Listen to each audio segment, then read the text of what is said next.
Buenas tardes a todos los que se van conectando el día de hoy a nuestra charla psicoeducativa desde el Centro Terapéutico Reencontrarse. Me parece muy interesante que empecemos este tipo de dinámicas y estas charlas que no solamente sirven para poder apoyar a todos nuestros pacientes y sus familiares, sino realmente a la comunidad en general. Vamos a esperar que más personas se conecten. Bienvenidos a los que van entrando. Mientras tanto me presento. Mi nombre es María Fernanda Maya. Soy psicóloga de la Universidad Javeriana, neuropsicóloga de la Universidad de Salamanca en España y actualmente ejerzo aquí en la ciudad de Barranquilla. Soy neuropsicóloga del Centro Terapéutico Reencontrarse y colaboro un poco con el área de bienestar universitario de la Universidad del Norte. Bueno, vamos arrancando. Muchos se preguntan siempre qué es la neuropsicología, qué es lo que hace un neuropsicólogo. Y ciertamente los neuropsicólogos somos psicólogos que tenemos un entrenamiento especial en trastornos cognitivos. Vemos entonces pacientes que sufren pérdida de memoria, cambios cognitivos originados por muchas razones. Puede ser por una enfermedad neurodegenerativa como el Alzheimer, entre otras que ahorita vamos a empezar a charlar y a profundizar. Estos cambios también se pueden dar por secuelas de un trauma craneoencefálico, de un accidente cerebrovascular o alguna otra afectación cerebral o neurológica en general. Una de las ventajas en el desarrollo de la ciencia y la medicina es que nuestros pacientes viven más años, todos nosotros vivimos más años, pero ¿cómo decirlo en términos más coloquiales? Vivimos más años, pero nuestro cerebro no está diseñado para vivir tantos años. Entonces lo que tenemos como consecuencia es muchos adultos mayores padeciendo de enfermedades neurodegenerativas. Entonces es por eso que nuestra labor es reconocer los recursos con los que nuestros pacientes cuentan e intentar que ellos tengan un buen cuidado, digamos, dentro de esta condición que están padeciendo. Nuestro trabajo es hacer una valoración para que con un diagnóstico acertado podamos luego hacer una intervención en rehabilitación cognitiva, pero finalmente es chequear y hacer ese seguimiento a nuestros pacientes, a todo el equipo cuidador, a la familia y a todo el equipo que está encargado de la rehabilitación de este paciente. Apoyar sobre todo también a los familiares. Y es un proceso largo, muy responsable y muy respetuoso que nos permite ayudar o educar alrededor del diagnóstico al paciente y también a sus familiares. Que ellos se den cuenta desde la primera sesión por neuropsicología que no todo está perdido. La idea después de todo siempre es poder brindarles ese apoyo invaluable a la familia y al paciente que nos visita. Ahora, ¿por qué la neuropsicología en las enfermedades neurodegenerativas? Para llegar al diagnóstico de enfermedades neurodegenerativas se necesita muchos pasos, varios pasos. Dentro de estos pasos tenemos la visita del neurólogo, tenemos la visita al psiquiatra. Ellos van a redirigir al paciente a exámenes laboratorios, van a dirigir al paciente probablemente también a exámenes de neuroimagen y también la van a dirigir a neuropsicología. ¿Listo? Esto va a ser complementario en este diagnóstico de enfermedades neurodegenerativas. Es un paso fundamental. Digamos que bueno, complementando con todos estos exámenes de laboratorios, de neuroimagen, entonces llegamos finalmente a nuestro diagnóstico final. Muchas veces cuando tenemos de pronto las resonancias o los TACs, a veces resulta que digamos en momentos muy tempranos de la enfermedad resulta un poco difícil poder ver si hay o no hay un daño y poder determinarlo, si hay o no hay una dificultad en el funcionamiento del paciente o en el cerebro del paciente. Entonces, aún así, nuestros familiares siguen viendo que nosotros estamos presentando algunas conductas diferentes, que estamos teniendo unos cambios y que nos está preocupando. Entonces, llegan hasta neuropsicología para poder especificar estos cambios en esta conducta, por qué se dan. ¿Listo? Vamos a ir a fondo, vamos a tratar de hacerlo durante varias sesiones. Vamos a tratar de ver cómo está el funcionamiento de este paciente a pesar de que de pronto estos exámenes de neuroimagen no salieron de manera, es decir, salieron de manera adecuada, no tuvieron ninguna dificultad, pero aún así la conducta se sigue presentando. Entonces hay que seguir explorando para identificar qué es lo que pasa, y por eso es que llegamos hasta acá. Esta es la manera más objetiva de poder hacerlo. Entonces, esta es la parte más interesante, es especificar en conductas y habilidades para empezar a entrenar, ¿no? Buscar alternativas para que puedan seguir interactuando con sus familiares. Cada una de las enfermedades neurodegenerativas tiene un perfil diferente, y es importante para los familiares poder seguir interactuando con sus padres, con sus esposos, con sus parejas.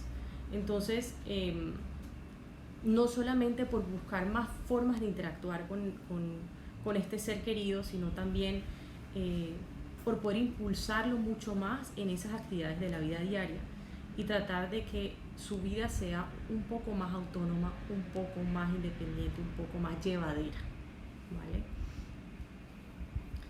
Entonces, esto finalmente se consigue entrenando las funciones que prevalecen, pero también buscando alternativas para las funciones que ya no están.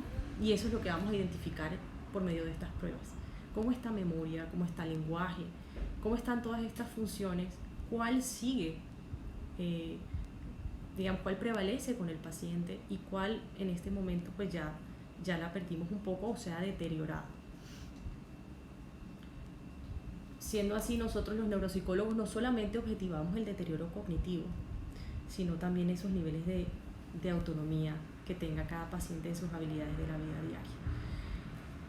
Cuando llegan a neuropsicología, una de las cosas importantes por las que llegan es para poder especificar los perfiles.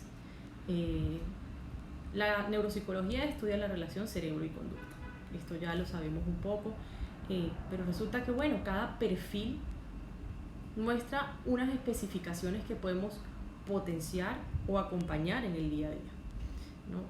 Por ejemplo, no sé si ustedes sabían que dentro de las enfermedades neurodegenerativas no solamente tenemos el Alzheimer o el Parkinson, que es lo que más escuchamos. Dentro de las enfermedades neurodegenerativas tenemos Alzheimer, Parkinson, deterioro cognitivo vascular, demencia frontotemporal, una que es muy común, de hecho es de las más comunes, con el Alzheimer y Parkinson, demencia de cuerpos de Lewy, una de las más comunes, y suele confundirse muy fácil con Alzheimer. Eso es importante saberlo especificar, y lo hacemos también aquí en neuropsicología, en conjunto con psiquiatría, con neurología, ¿vale? ¿Qué otras enfermedades podemos tener neurodegenerativas? Enfermedades de Huntington, esclerosis múltiples. Cada una de ellas tiene un perfil neuropsicológico diferente. Cada una de ellas puede tener afectaciones en memoria o en atención, o puede tener unas conductas distintas en el paciente. Y es importante entenderlos. ¿Listo? Hay unas que nos pueden presentar sintomatología subcortical, otra cortical. ¿Qué quiere decir esto? Que unas pueden presentar sintomatología relacionada con la parte motora, otra con la parte cognitiva, que es la cortical, que es decir, dificultades en memoria, en atención, en lenguaje, en visopercepción, etcétera, etcétera. O algunas pueden presentar las dos, como es el caso de demencia de cuerpos de Lewy, por ejemplo. ¿Qué otra cosa les puedo comentar? Esto digamos que no es solamente muy necesario para complementar el diagnóstico,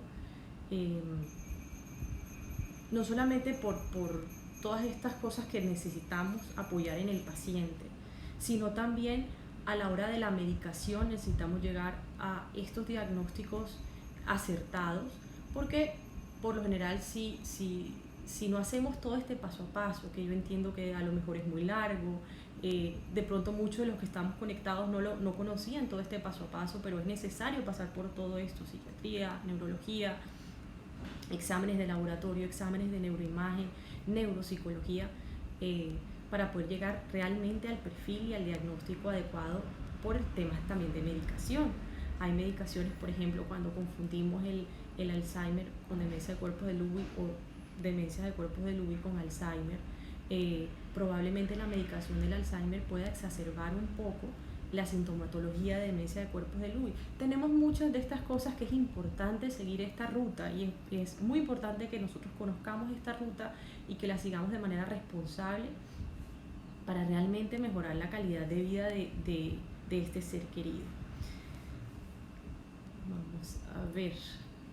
Vamos a pasar a un punto un poco más práctico. ¿Listo?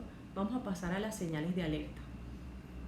Probablemente ustedes en sus casas tengan algún familiar y hayan notado algunos cambios y algunas cosas que le preocupan, pero pues realmente no tienen estos puntos en específico como para empezar a observar y empezar a decir, ok, el día de hoy creo que voy a decidir consultar por mi papá, por mi abuelo, por mi pareja, ¿vale? Vamos a ver primero las señales tempranas. Esto es muy, digamos, vamos a tratar de hacerlo como muy coloquial, que ustedes puedan tratar de identificarlo de manera un poco más fácil en su casa. Señales tempranas pueden ser cosas sencillas como tener dificultad para recordar algunas cosas, cuando tienen de pronto un familiar que suele hacer la misma pregunta una y otra vez, puede tener problemas para recordar el pago de algunas facturas, de algunas cuentas, puede tener dificultades incluso para realizar operaciones matemáticas sencillas. Esto que de pronto observen en el momento de cuando su familiar pague algo y a lo mejor no recuerde o no sepa cuánto se le debe devolver. Todas estas cosas son importantes y pueden ser un signo de alarma. Que ustedes tengan conocimiento que de pronto este familiar haya salido a la calle y haya tenido algún accidente tipo que se haya perdido o que se sienta desorientado y no sepa dónde está, sobre todo cuando está transitando por lugares donde solía transitar de manera recurrente. Puede ser también extraviar, perder objetos, poner los objetos que siempre, ustedes saben que siempre van en un lugar, a lo mejor cambiarle los lugares de manera recurrente, en lugares extraños y que no recuerde dónde los ponen, cuando ven cambios conductuales. Algunas señales que pueden ver de pronto más adelante. ¿Listo? Ellos pueden empezar a ver que se les olvida un poco cómo cepillarse los dientes, cómo peinarse, pueden estar confundidos en cuanto al tiempo, a las personas, a los lugares, pueden olvidarse cosas, nombres de cosas muy comunes, por ejemplo el nombre de una manzana, de un lápiz, de una mesa, de una casa, cosas que todo el tiempo están viendo y no recuerdan bien los nombres. Puede pasar que a veces deambulen, salgan de su casa ¿vale? Deambulen lejos de su casa y que se sientan un poco perdidos. Hay algo muy importante también que, aunque no hace parte de las enfermedades neurodegenerativas, digamos, suele ser un predictor y es el deterioro cognitivo leve. ¿Listo? Esta puede ser una señal temprana de enfermedades neurodegenerativas, sin embargo, no todas terminan en enfermedades neurodegenerativas. De hecho, la mayoría de personas no termina en estas enfermedades neurodegenerativas. Es decir, la mayoría de personas diagnosticadas con deterioro cognitivo leve no terminan en enfermedades neurodegenerativas, pero puede seguir presentando este tipo de dificultades muy leves, como de pronto perder objetos a menudo, olvidarse de ir a acontecimientos o citas, tener más dificultades para encontrar algunas palabras, y bueno, digamos que en estos casos también se presentan algunos cambios que hay que tener muy en cuenta en el día a día con nuestros familiares. Hay un punto, yo creo que muy importante y que la mayoría de veces no tocamos, porque la mayoría de veces nos basamos solamente en lo que necesita el paciente, en lo que, por lo que está sufriendo el paciente, por lo que está pasando el paciente. Resulta que en todo este proceso de las enfermedades neurodegenerativas es importante hacer acompañamiento a las familias y sobre todo al cuidador primario. El cuidador primario es por lo general alguien del que nos olvidamos mucho, y creo que puede tener digamos dificultades a menudo con todo el manejo de este ser querido o de este paciente o de esta persona. Entonces, es muy importante tener consejos para los cuidadores primarios, si es el caso que lo tenemos acá. No sé si hay algunas personas aquí cuidadoras primarias dentro de esta charla psicoeducativa, pero ustedes también son importantes en todo este proceso. La familia es muy importante en todo este proceso y hay que educarla alrededor del diagnóstico para que sea más llevadero todo. Voy a intentar dar estos consejos hipotetizando que el cuidador primario está haciéndose cargo de una persona con Alzheimer, porque es la más común. Pero creo que dependiendo del perfil hay muchísimas cosas que van cambiando y por eso es importante ir a consulta y especificar estos perfiles. Entonces, bueno, digamos que en términos generales, una persona con Alzheimer o con cualquier otra enfermedad neurodegenerativa requiere de mucha atención y mucha dedicación. Las personas cuidadoras primarias necesitan ese soporte de la familia, de sus amigos, para superar ese día a día y sobre todo los cambios en los estados de ánimo del paciente o de la persona. Van a empezar a ver que este ser querido empieza a tener alguna serie de actitudes o empieza a decir cosas que pueden empezar a doler o no las podemos entender, no las entendemos tan fácil. Entonces es importante poder apoyar a ese cuidador primario para que entienda por qué pasan estas cosas, qué cosas se van a presentar y cómo manejarlas. Si cuidan de una persona con Alzheimer, definitivamente recomendamos que sigan ciertas rutinas para que, digamos, que esta enfermedad no te supere a ti, ¿no? Y conozcas algunos consejos que pueden de verdad ayudarte como en ese desempeño de tu tarea. Número 1, pregúntale al médico y a los expertos. Cada vez que tengas tus sesiones con tu médico, con tu psiquiatra, con tu neurólogo, con todo el equipo que está ayudando a este ser querido, trata de preguntar todo lo que puedas. Entre más información tengas, va a ser mucho más fácil ayudar en el día a día a esta persona. Pregúntale las opciones de tratamiento que mejor alivian los síntomas, cómo va a ser la progresión de la enfermedad. Hay algo muy importante también y es que sepan buscar apoyo de pronto con otros cuidadores. En cada ciudad siempre hay como asociaciones que están encargadas o que unen a personas con esto en común y entre todos se apoyan,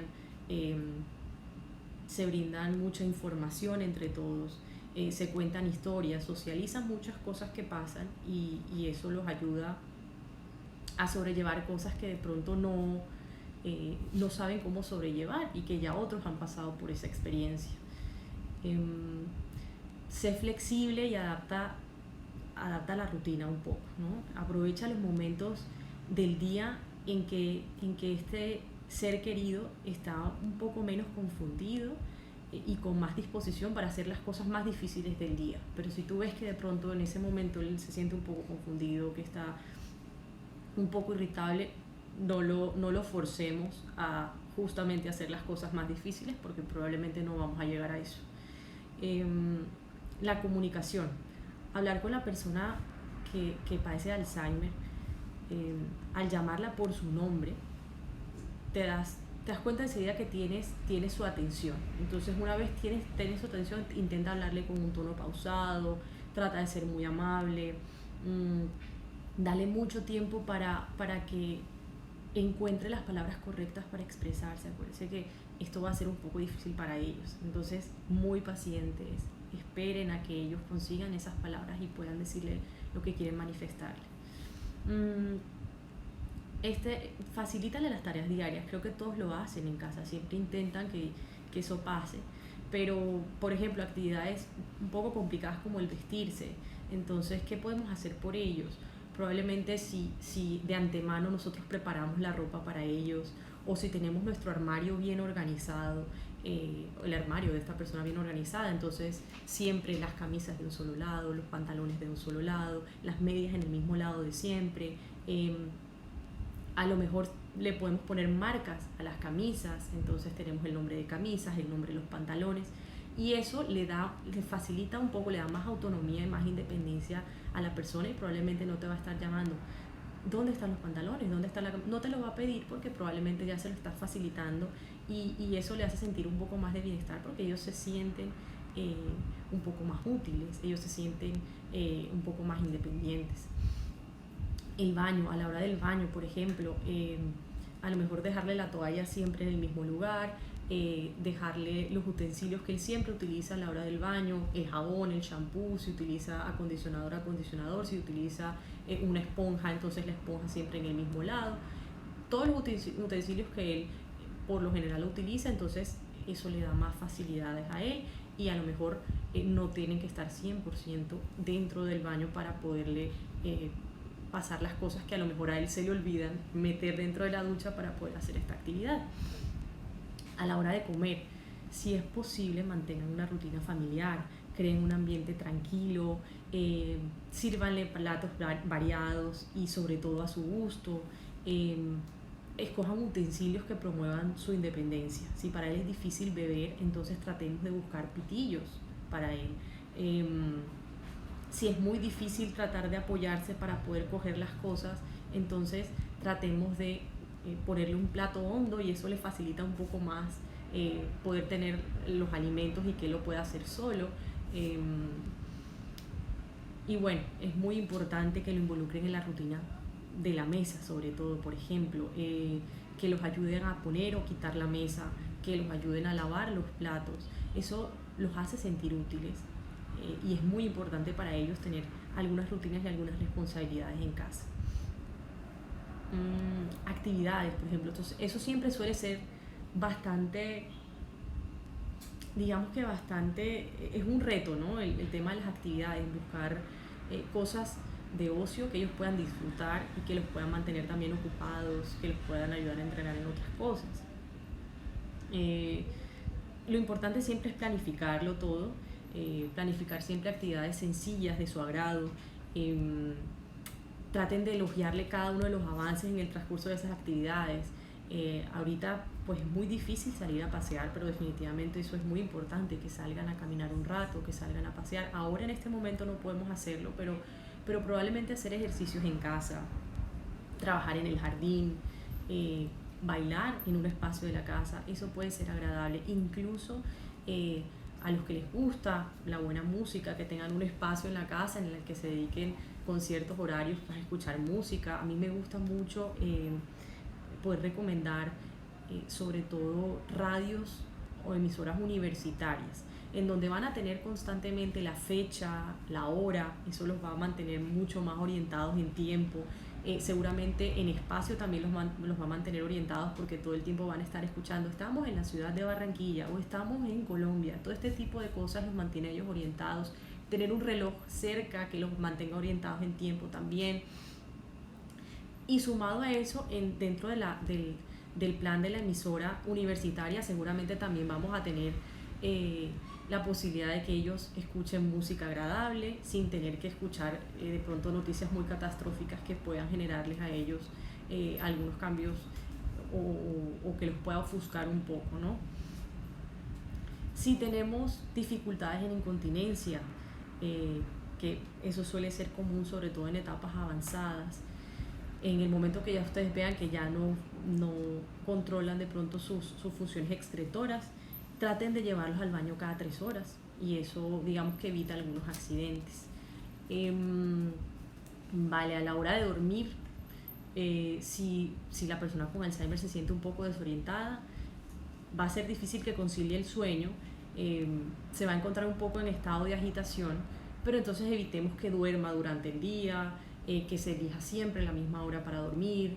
Hay que crear un ambiente tranquilo antes de acostarse, y se relajará para ayudar a conciliar el sueño. Estas son algunas cositas que puede servirle al cuidador primario para que pueda hacer que estas tareas o que estas cosas que se vuelven un poco complicadas sean más fáciles.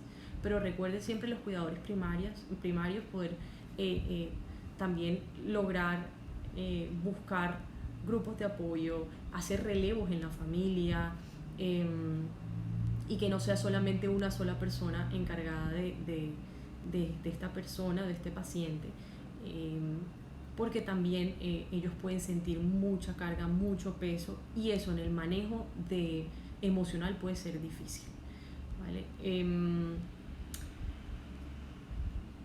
Evitemos que deambule un poco, digamos, tratemos de controlar un poco dónde se encuentra en todo momento, evitar que salga de casa o se aleje de los lugares donde nos encontramos comúnmente, y bueno, todas estas precauciones que por lo general siempre tenemos. Hay que evitar algunos peligros, es decir, hay que intentar no dejarle a la mano en etapas muy avanzadas, medicamentos, de pronto productos de limpieza, cuchillos. Tratemos de poner todo eso fuera del alcance. Recuerden que es importante poder ir a la consulta para ver en qué estado está el paciente. Probablemente no está en un estado tan avanzado y estas recomendaciones no sirven para él, ¿vale? Evitemos situaciones que no conocen, evitemos las multitudes, los cambios de rutinas, y los lugares extraños que puedan causarle de pronto un poco de confusión o de agitación. ¿Listo? La idea de todo esto es que podamos buscar maneras de adaptar ese día a día del paciente de una manera más llevadera, y eso es lo que van a encontrar probablemente en neuropsicología, y lo que van a encontrar en conjunto si se animan siempre a hacer un trabajo responsable con muchos profesionales. En caso de enfermedades neurodegenerativas, me gustaría repetir, siempre visitar psiquiatría, neurología. Ellos van a dirigir a exámenes de neuroimagen, de laboratorio, siempre ir a neuropsicología, y de aquí vamos a armar también un equipo con otros profesionales de ser necesario, terapia ocupacional, fonoaudiología, entre otras, psicología, probablemente incluso hasta para la familia. Eso es muy importante. Espero que de pronto la charla que hemos tenido el día de hoy haya sido muy práctica, que les brinde realmente herramientas, no solamente teóricas, sino que herramientas que les sirvan para el día a día a ustedes. Por aquí tenemos algunas preguntas que han hecho a lo largo del live. ¿En qué casos sé si mi hijo requiere una valoración neuropsicológica? Bueno, por lo general, voy a decir algo como muy general. Por lo general, ustedes dentro de los colegios tienen el personal que está encargado de sus hijos. Todo el tiempo van a estar identificando si sus hijos tienen alguna dificultad de aprendizaje, por ejemplo. Ellos se los tienen que estar reportando. Entonces, a veces de pronto tendemos a no ser muy receptivos a lo que digan en los colegios, a lo que diga todo el personal encargado de la educación de sus hijos. Entonces, ellos todo el tiempo van a estar observando algunas conductas o algunas cosas que son necesarias para ir a consultar. Entonces, escuchen mucho esas recomendaciones que encuentran en los colegios, porque no está de más ir a consultar, ir a buscar una ayuda externa. En el caso de que ya estén escolarizados, pues previamente, dependiendo de todo esto, como hay casos tan variables que pueden llegar a neuropsicología, digamos que no puedo dar especificaciones muy fijas y muy puntuales, pero por lo general, antes entonces de estar escolarizados, su pediatra va a estar encargado de identificar algunos signos de alarma y enseguida va a poder comunicárselos a ustedes. Entonces, a veces también es importante escuchar las recomendaciones o las cosas que tienen para decir otros profesionales que están dentro de otras áreas, pero que también están, digamos, muy informados para poder direccionarlos donde ustedes necesitan. Aquí tenemos otra pregunta. Si fallas en la memoria de un adulto mayor, ¿son indicación de valoración neuropsicológica? Definitivamente sí. ¿Qué es lo que pasa mucho? Fíjense que ahorita hablábamos del deterioro cognitivo leve, que a veces es casi imperceptivo. O sea, por lo general no lo notamos y es normal, y a veces digamos que justificamos un poco que estas cosas pasen. Somos muy tolerantes con estas cosas y está bien, esa es la actitud que hay que tomar. Hay que tratar de ser tolerantes con estas cosas, pero también si esto está pasando y está pasando de manera recurrente, es necesario ir a consultar, porque podemos tener un deterioro cognitivo leve o podemos tener ya un inicio de una enfermedad neurodegenerativa. Para que sea enfermedad neurodegenerativa necesitamos todo este proceso que acabamos de nombrar, pero definitivamente hay que ir a consultar para descartarlo. Dado el caso que no sea así, probablemente vamos a tener ese deterioro cognitivo leve, y si vamos a tener esas fallas en memorias, que es importante empezar a entrenarlas, y si no las entrenamos, por lo menos buscar maneras de compensarlas. Entonces buscamos estrategias como el uso de alarmas, el uso de tablas para poder organizar, el uso de recordatorios en general, de horarios, muchísimas otras cosas que cada paciente va a necesitar en ese proceso de rehabilitación. No sé si alguna otra persona tiene preguntas, pero bueno, hasta ahora creo que la charla ha sido bastante productiva en este sentido. Bueno, para solicitar citas de neuropsicología pueden comunicarse a los teléfonos 317-371-5053, el teléfono 320-522-7077 y 315-791-0759. No olviden seguirnos a través de nuestras redes sociales. En Instagram, Facebook y Twitter estamos como @CTR Reencontrarse, y en YouTube estamos como Centro Terapéutico Reencontrarse.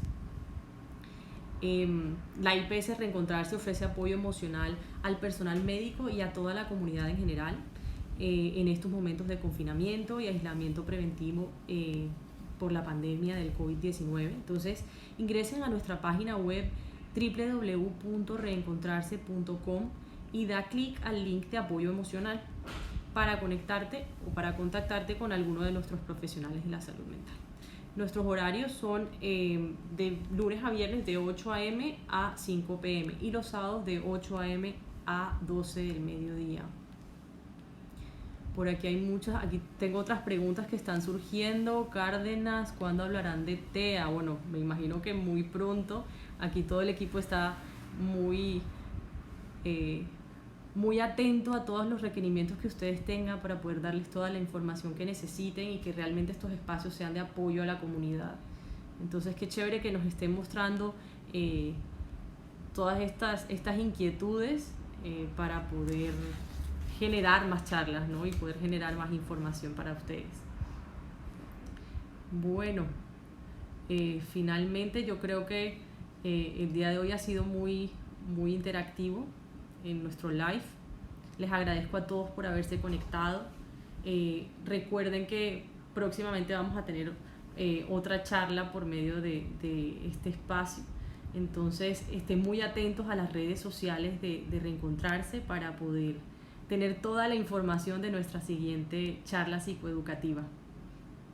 Mil gracias a todos por haberse conectado y fue un gusto haber estado con ustedes.